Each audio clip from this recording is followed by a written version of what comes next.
the last bit of the journey, someone's interested, they've heard a lot more about your organization, they've bought into the cause. What happens next?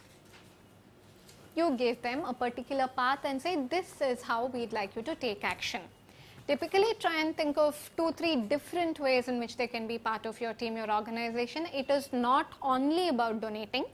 If you were to give them 10 options for donations, it still adds up to just one aspect, which is donations. But if you could also say buy your product, or contribute in this way, or even if you wanted to have a slightly more open option which says if you have skills in any particular area and think you can spare some time to work with us, write to us, we'll tell you how exactly we can use your services. That's another option. The emotional connect that we've spoken about all the while, the belief cost, this is another, this would be possibly a great time to reiterate that.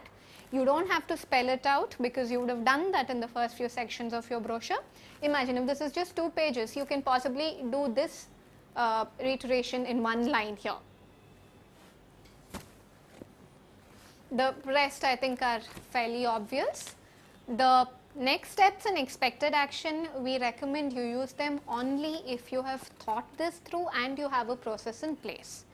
Because typically when you make this sort of a commitment, we'll revert in 3 days or we'll get back to you in 24 hours and somebody does not hear a response, that becomes a tiny point against you. You could have had very valid reasons for why you haven't been able to respond, server down, whatever, working, not a working day. But typically people don't want to hear those sort of reasons, excuses. So use this only if you've thought this through and you're 100% sure you can pull this off.